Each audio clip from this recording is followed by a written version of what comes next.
बोनी बहू का हुआ रिश्ता। शनाया बहुत ही सुंदर और सर्वगुण संपन्न लड़की थी जो अपनी मां निर्मला और पिता महेंद्र के साथ रहती थी। लेकिन उसकी एक दिक्कत थी, वो ये कि वो बहुत ही कम हाइट की बौनी सी दिखने वाली लड़की थी। जब भी वो बाहर जाती तो लोग अक्सर उसका मजाक उड़ाया करते थे। एक शाम निर्मला उससे कहती है, बेटा मैं तेरे लिए आज पनीर के पकौड़े बना रही हूँ।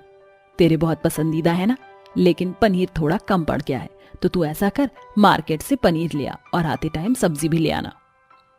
ठीक है माँ, मैं अभी ले आती हूँ। ये बोलते ही बोनी शनाया डेयरी की दुकान पर पहुंच जाती है, जहां दुकान वाले से कहती है, अरे भैया जरा मुझे 2 किलो पनीर देना।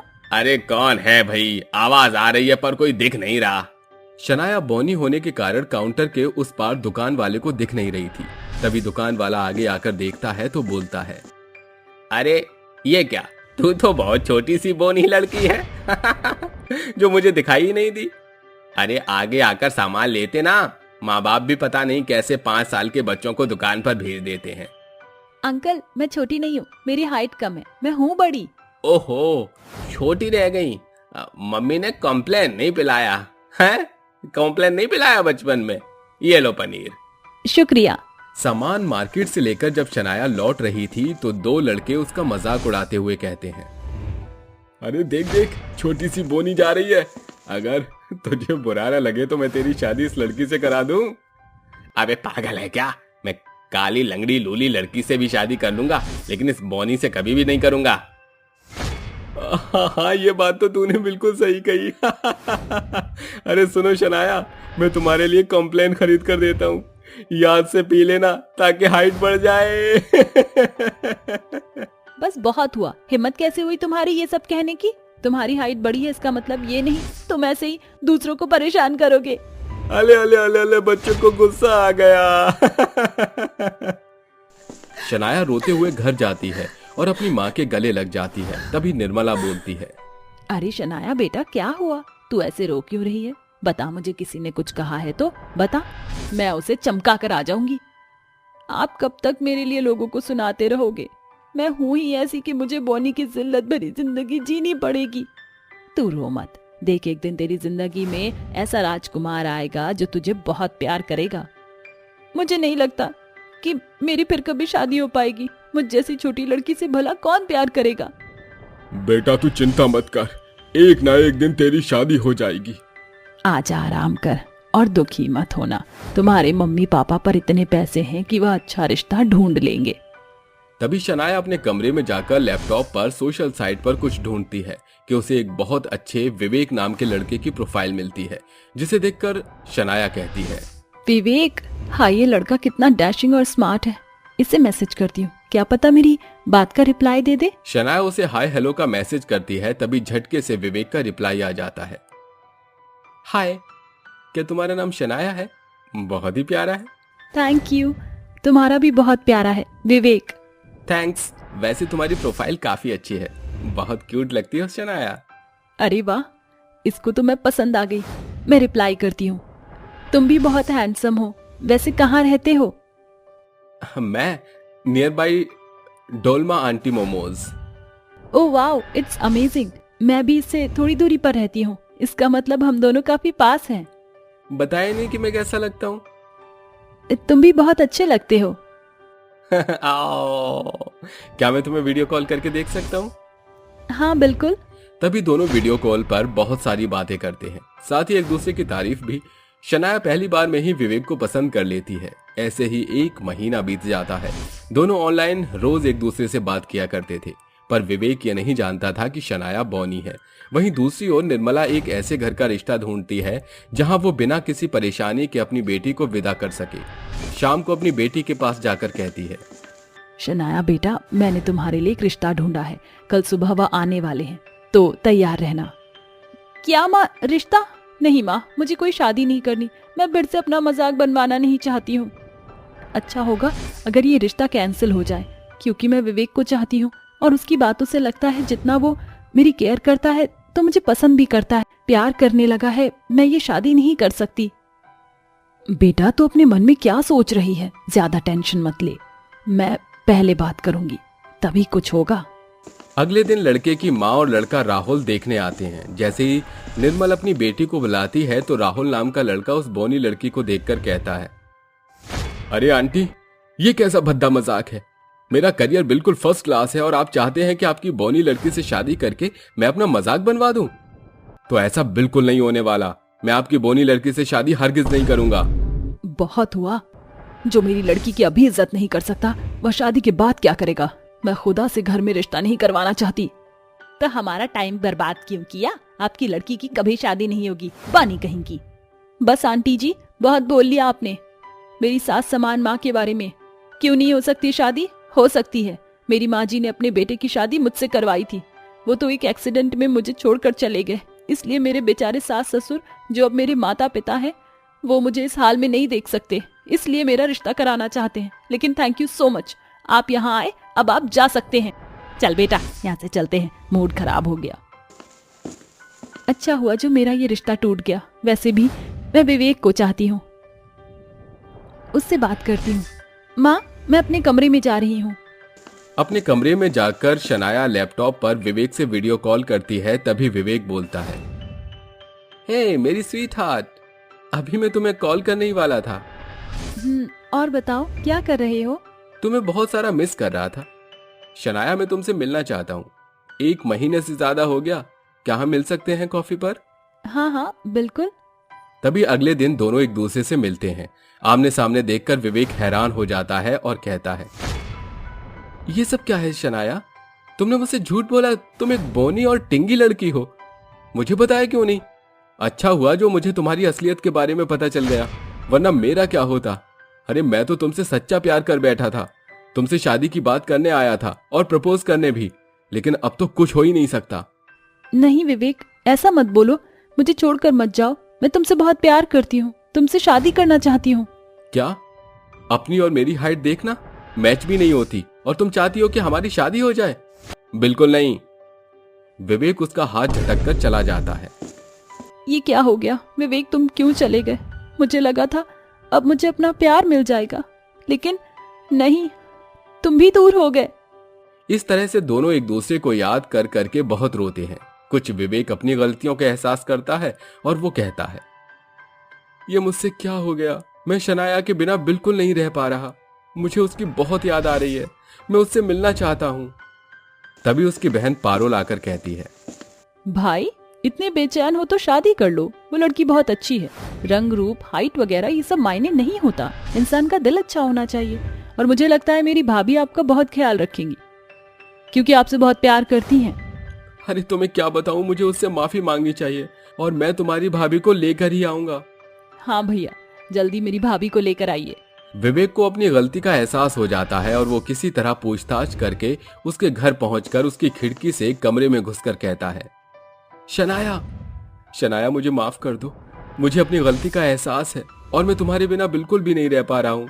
क्या तुम मुझसे शादी करोगी? तुम ऐसे कैसे छोड़कर आ गए? तुम मुझे फिर से छोड़ दोगे और मैं ये गम बर्दाश्त नहीं कर पाऊंगी।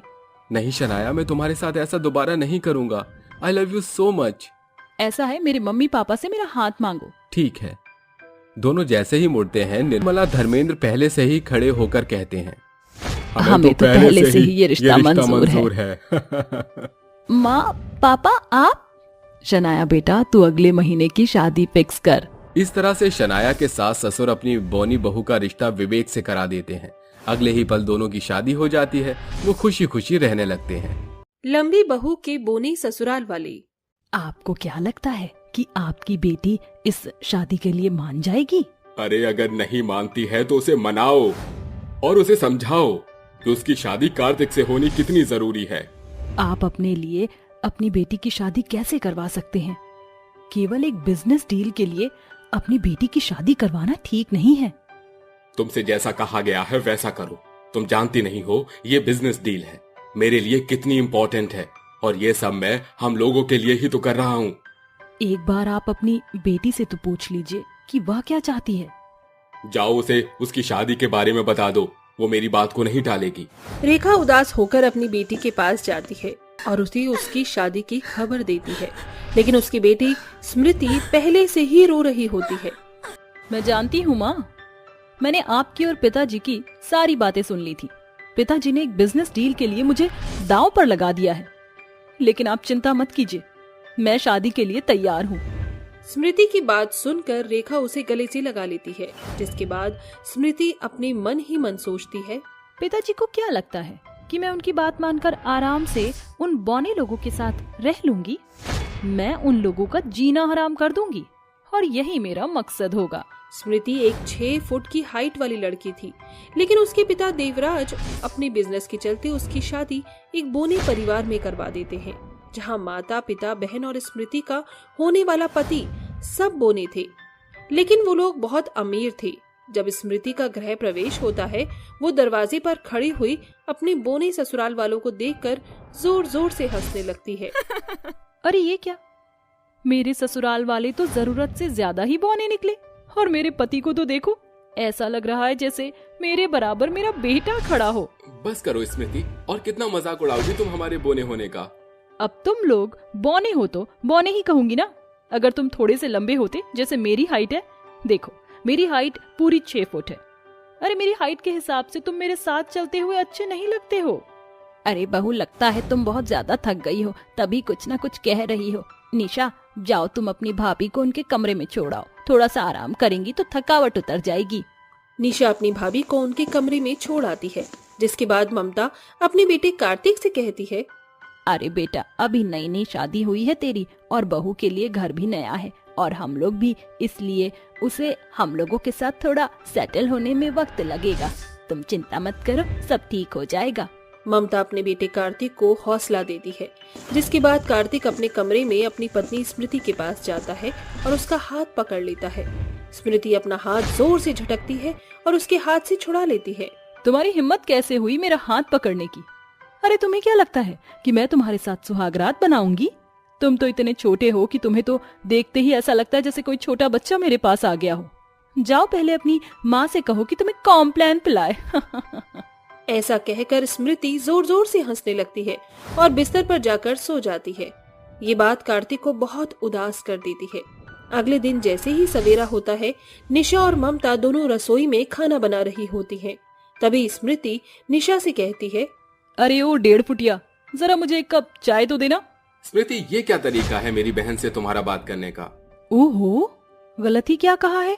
देखने में बिल्कुल 1.5 फुटिया ही दिखती है तुम्हारी बहन, और तुम भी 1.5 फुटिया दिखाई पड़ते हो। कार्तिक गुस्से से नाश्ता छोड़कर ऑफिस के लिए निकल पड़ता है, जिसके बाद स्मृति अपने मन ही मन बहुत खुश होती है।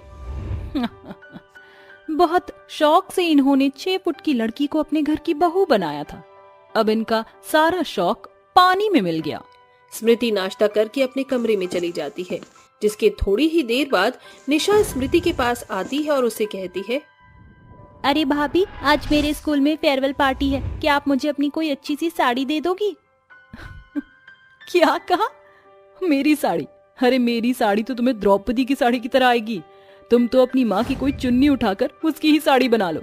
एक तो तुम इतनी बौनी हो, तुम्हें साड़ी की क्या जरूरत है? तुम्हारे लिए तो चुन्नी ही काफी होगी। स्मृति निशा का मजाक उड़ाती है, जिसके बाद निशा चुपचाप वहाँ से चली जाती है और अपनी अच्छी सी ड्रेस पहनकर फेयरवेल पार्टी के लिए निकल जाती है। वहीं दूसरी तरफ उसके जाने के बाद स्मृति अपने आप से कहती है, आज तो बहुत अच्छा दिन है, मौसम भी अच्छा है। एक काम करती हूँ, अपने लिए थोड़ी शॉपिंग करने के लिए चली जाती हूँ। इन बौने लोगों को देख देख कर तो मैं बोर हो गई हूँ, थोड़ा बाहर जाऊंगी तो अच्छा लगेगा। ऐसा सोचकर स्मृति शॉपिंग करने के लिए निकल जाती है। वो दिन भर अपने लिए कई सारे कपड़े खरीदती है और कई सारी नई नई सुंदर सुंदर साड़ियाँ खरीदती है। एक मॉल में वो एक साड़ी पहन कर देखती है। अरे वाह, 6 फुट की हाइट होने की वजह से यह साड़ी मेरे ऊपर कितनी खिल रही है, इसे तो मैं जरूर पहनूंगी। स्मृति साड़ी लेकर वापस अपने घर की तरफ निकलने लगती है। जैसे ही वो सड़क पार करके अपनी कार के पास पहुंचने वाली होती है, तब ये कार बहुत तेजी से आती है और स्मृति से उसकी टक्कर हो जाती है। कुछ लोग स्मृति को उठाकर हॉस्पिटल में एडमिट कर देते हैं, जिसके बाद डॉक्टर स्मृति का इलाज करना शुरू कर देते हैं। वहीं दूसरी तरफ स्मृति के एक्सीडेंट के बारे में उसके ससुराल वालों को भी पता चल जाता है और वो सभी हॉस्पिटल में पहुंच जाते हैं।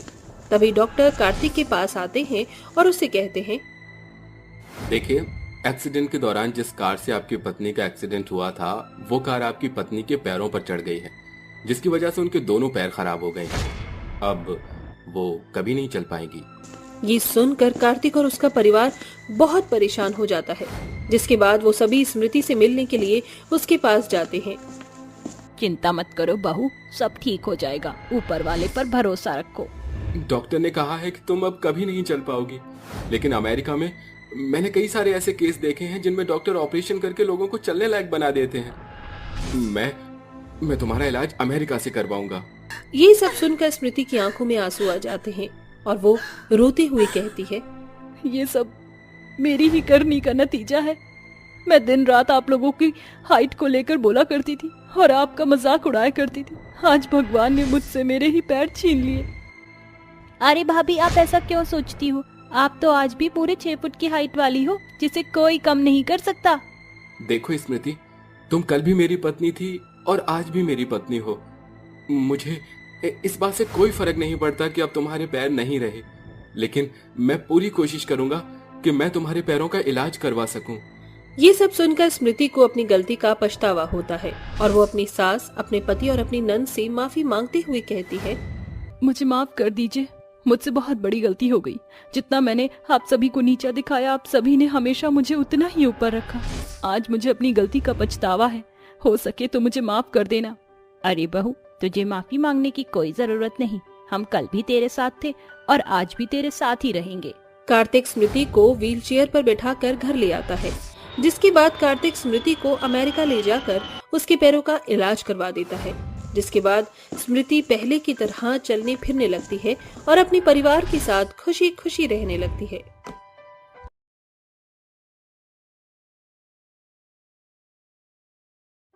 पटियाला में रहने वाली परमीत के 3 बेटे थे, जिनका नाम जस्सी, अमरिंदर और लकी था, जो काम के सिलसिले में पटना गए हुए थे। उन्हें याद करते हुए परमीत एक सांझ कहती है, सतनाम श्री वाहिगुरु, इन्ने दिन हो गए ने मेरे पुੱਤ ਨੂੰ गए, कदे आवेंगे, कोई खास खबर नहीं मैनू। तभी अचानक उसके घर की डोरबेल बजती है। वह दरवाजे की ओर बढ़ते हुए कहती है, इस वेले कौन खसमा नु खाने आया। जैसे ही वह दरवाजा खोलती है तो उसके सामने उसके 3 बेटे अपनी 3 बिहारी बीवियों के संग खड़े होते हैं। तीनों बहुएं परमीत के पैरों में गिरकर कहती हैं, पाए पड़ते अम्मा जी, हम हैं आपकी बिहारी बहुरिया। खसमा नु खानिया, हट परे। जस्सी, अमरिंदर, लकी किधर उठा लाया बला। मां, मेरी बला नहीं, साडी वोटी ते तुहाडी बहू है। कि ਉਹ ਖੋਤਿਓ ਪੰਜਾਬ ਦੀ ਕੁੜੀਆਂ ਜੋਂਦੀ ਸੀ, ਕਿਧਰੋਂ ਫੜ ਲਾਏ ਤੁਸੀਂ तीनों बिहारी बहुओं ਨੂੰ। मां, ਇਹ तीनों पटना ते हैंगी, ਤੁਸੀਂ ਇੱਕ ਵਾਰੀ ਇਹਨਾਂ ਨਾਲ ਗੱਲਾਂ तो करके ਵੇਖੋ। ਉਹ ਗੱਲਾਂ ਬਿਰਾਦਰੀ ਵਾਲੋਂ ਦੇ ਨਾਲ ਹੁੰਦੀ ਸੀ, ਇਹ ਬਿਹਾਰਨ तो ਕੀ कहांगी मैं। अपनी पंजाबी सास परमीत को ऐसा बोलता देखकर उसकी बिहारी बहू बिंदिया बोलती है, सासू माई बहुते बेइज्जती हुई गई हमरे। पटना में एक तो पुराना शब्द बहुते प्रचलित है, एक बिहारी 100 पर भारी। चुपचाप हम तीनों को बहुरिया मान लो। ओह, चुप कर जा, वरना मैंने तेरे टोटे टोटे कर देने हैं। मां, तुहानू साडी सुन, हुन बात एनू ते इत्थे ही बस कर जियो। हुन ना तीनों ही तुहाडी बहूएं सी। सिर्फ अपने पुੱਤ ਦੇ ਲਈ तुम तीनों बिहारन बहू को घर विच मैं बसेरा देंदिया, पर एक गल ध्यान नाल सुन लो, ऐथे तहजीब नाल रहना। तीनों बिहारी बहुएं अपनी शादी की शुरुआत करती हैं। ससुराल के पहले दिन वह चढ़ते सूरज की लालिमा के साथ जाग कर घर की साफ सफाई करके नहा धोकर रसोई घर का रुख करती हैं। बिंदिया दीदी, ससुराल माँ, आज हम बहुरिया का पहला दिन है, काहे ना आज सासू माई को अपने बिहार का मशहूर दाल भात चोखा खिलाएं। ए जिज्जी, तुम तो हमरे मुंह की बात छीन ली।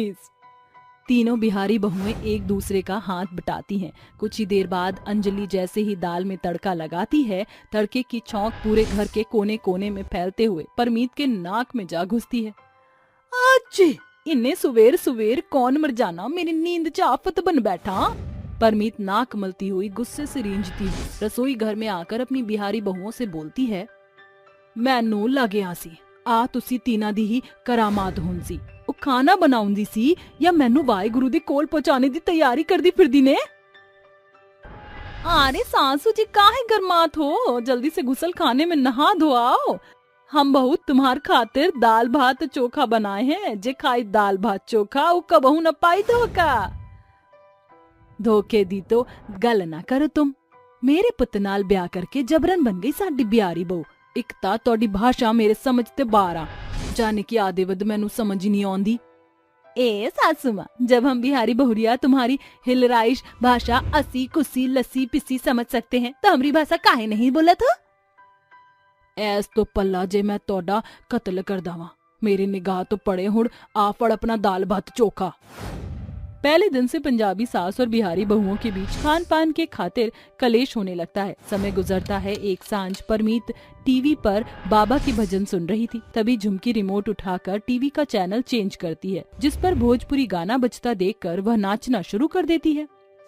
हाय री ओठ लाली, हाय री कजरा जान मारे, तोहर तुपिश घाघरा ए गोरी कहियो तू करवाई, बुमार झगड़ा है गोरी, गजब गड्ढ रंगीला, गर्दा फाड़ दी गर्दा उड़ा दी।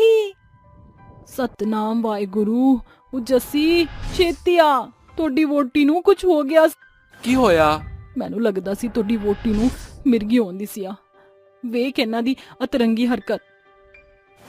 अरे रे सासू माँ, आप सरासर गलत समझते हैं। हम गुड्डू रंगीला के गाना के जबरिया फैन हैं। जब भी डीजे पर एको गाना बजत है हम खुद को ना रोक नहीं पावत हैं। हाय रब्बा, किन्ने अश्लील गाने बंदे सी तोड़ी बिहार ते लोकी ते शर्म बेच खाए ने। अरे ज्यादा बचर बचर नहीं। अरे हमरे बिहार को बेशर्म बोले से पहले ही देख लो, तुम्हारे पंजाब में सड़वा सबन गाना बजाना पियक्कड़ पर बनत है। बिहार और पंजाब के गीतों को लेकर सास बहू के बीच बवाल शुरू हो जाता है। गुस्से के मारे परमीत का पारा हाई हो जाता है। लकी छड़ मैनू, आज मैं इन्हां दा खेल खत्म कर दावंगी। अरे हाथ लगा के दिखावा, ये बिहारी बहुरिया अगर तुम्हारा छक्का नहीं छुड़ाए तो हम हो चिलटुआ की दीदी नहीं। माँ झुमकी शांत हो जाओ, आप तुसी दोनों ना मेरी सौ लगे। सुन सजनवा, सासू माई के समझा दो, हम अपन बिहार के माटी खातिर एक ठो शब्द भी नहीं सुन सकत है। मेरी को गल सुन ले जस्सी, एना नू समझा दे, ए टीवी दहेज च नहीं लाई। आम मेरी टीवी च हाथ न लाई, वरना मैं इसके हत्ता दे खरोड़े बना देने। जस्सी के कारण उस वक्त तो झगड़ा सिमट जाता है, मगर सास बहू के बीच का बवाल इतनी जल्दी कहाँ थमने वाला था। एक सांझ परमीत की सहेली शिल्पा उसके घर आती है। ओ परमीते, कैसी है तू? सुनाए तेरे बेटे बिहार से लड़कियां ब्याह लाए, क्या तू सचमुच ने बिहारी बहुओं की सास बन बैठी है? तेनू किवें पता लगा? अरे पूरे पंजाब की, पूरे पटियाला में भी गुल बच गया कि पंजाब की परमीत बिहारी बहुओं की पंजाबन सास बन गई। अरे जरा देखूं तो सही तुम्हारी बिहारी बहुओं को। इससे पहले कि परमीत कोई बहानेबाजी करती, उसकी तीनों बिहारी बहुएं शिल्पा के सामने आकर खड़ी हो जाती हैं। पाए लागू सासू माँ की सहेली जी। अरे क्या हुआ, कदुआ जैसे मुंह काहे बना ली? अरे परमीत, शायद तेरी बहुओं की सप्ताह भर का सिंदूर एक ही दिन में लगाकर कोटा पूरा कर लिया। शिल्पा के मुंह से अपने बिहारी बहुओं की बेइज्जती होता देखकर परमीत को बुरा लगता है और वो कहती है, शिल्पा, ए मेरी होड़ मेरी बिहारी बहुओं दे विच दा शिल्पा, ए मेरी और मेरी बिहारी बहुओं दे विच दा मसला है, विच दा मसला सी।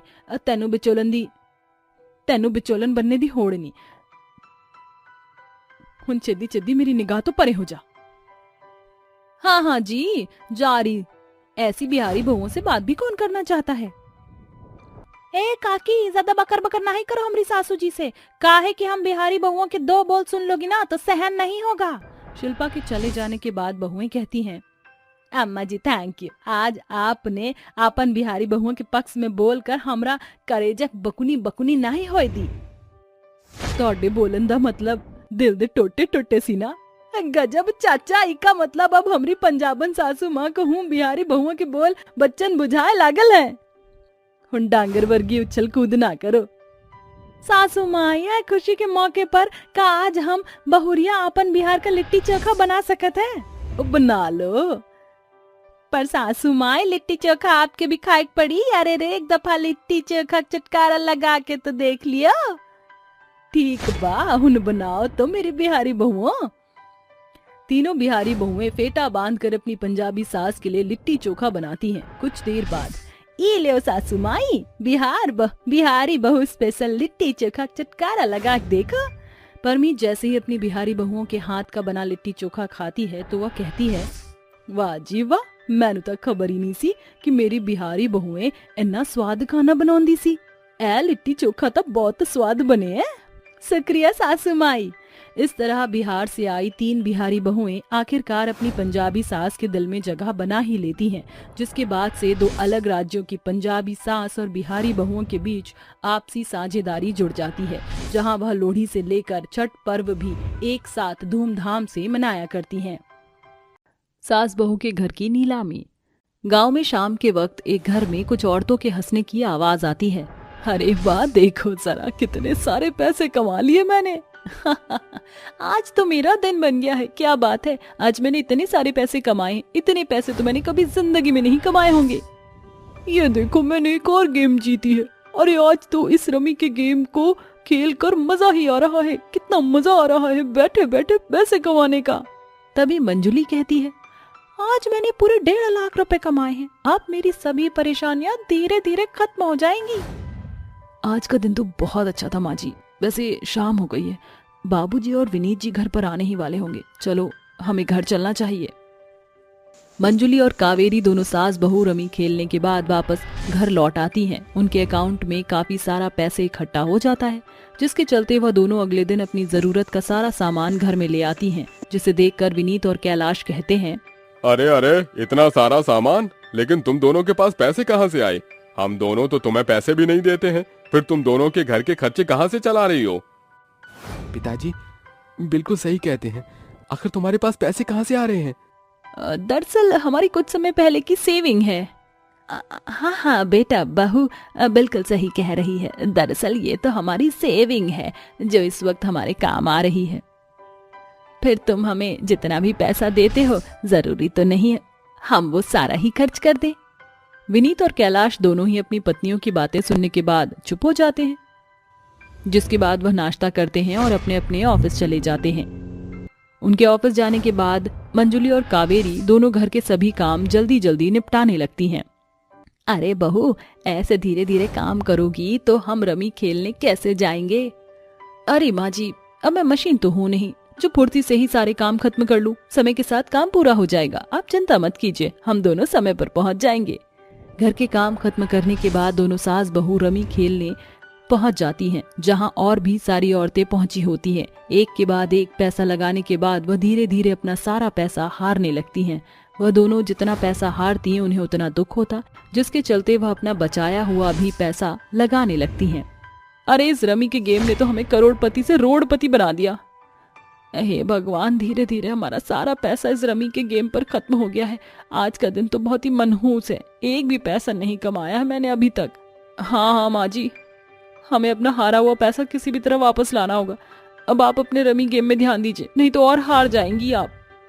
दोनों सास बहू रमी गेम खेलते खेलते अपना सारा पैसा हार जाती हैं और साथ ही साथ अपने घर को भी गेम पर लगा देती हैं, जिसके चलते उन्हें पैसों का इतना लालच हो जाता है कि उनका ध्यान समय पर नहीं जाता।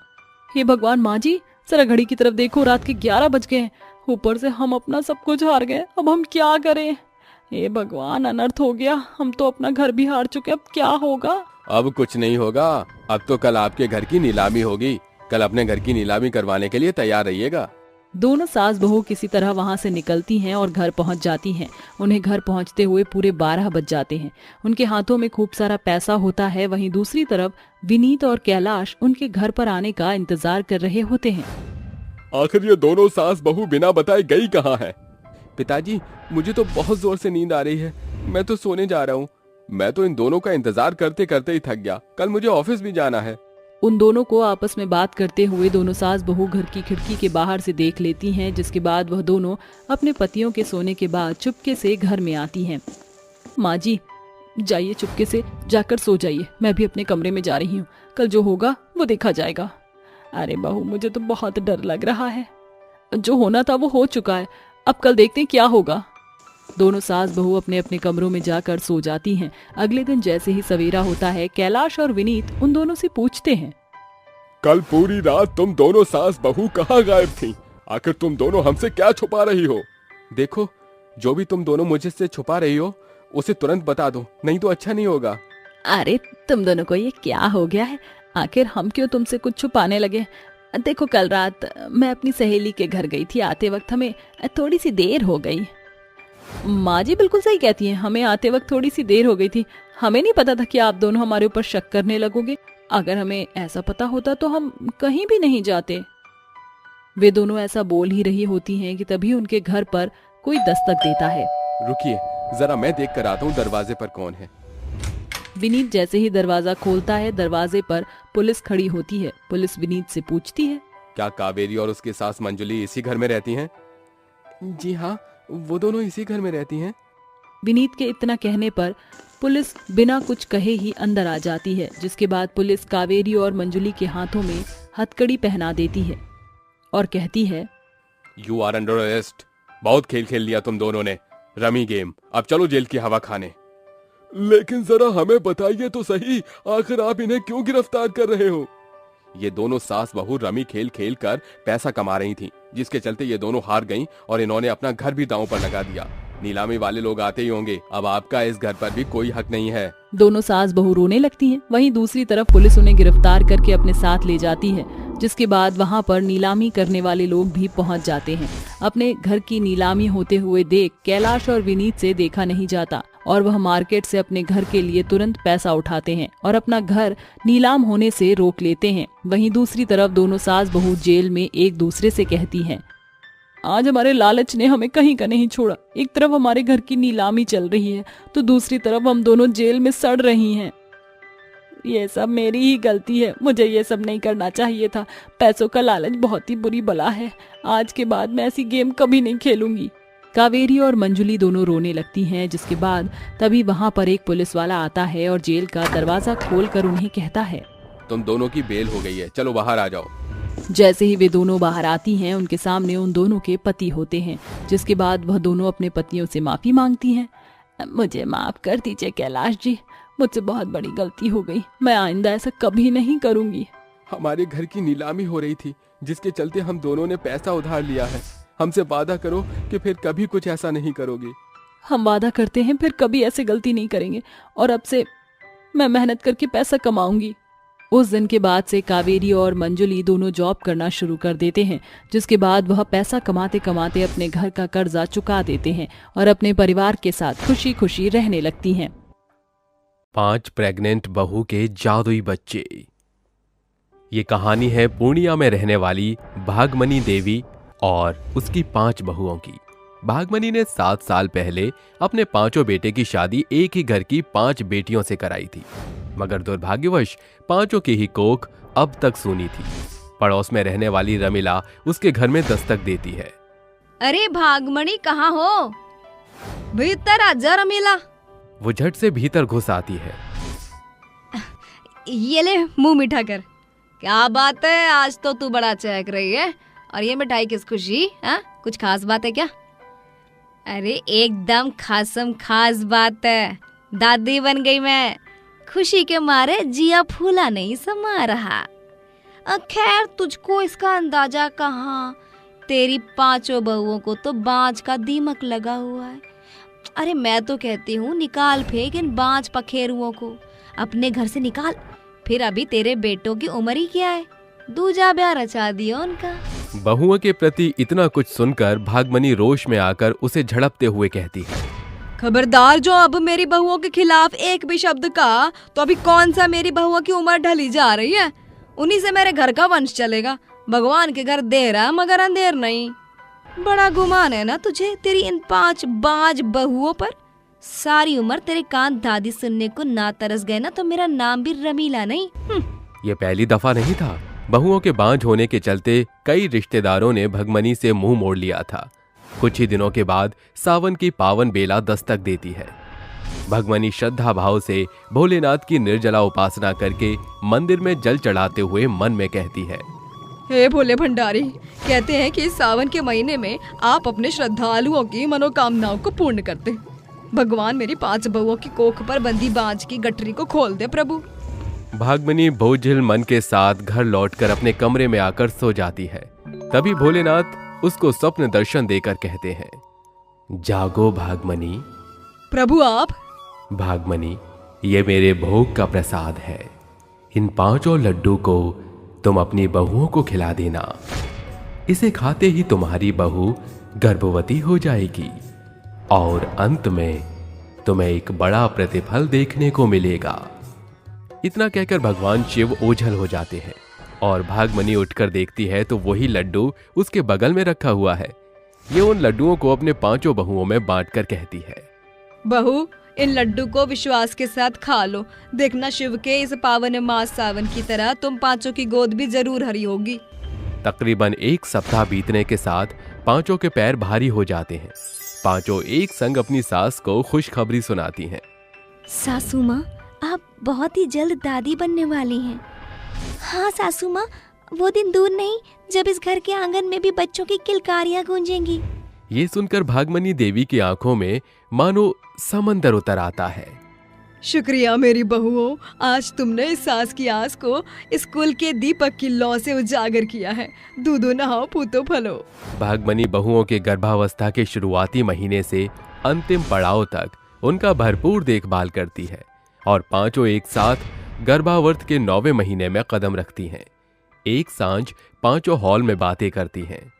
आरती, काश ऐसा हो पाता कि हम अपने पेट में पल रहे बच्चे की आवाज सुन पाते तो।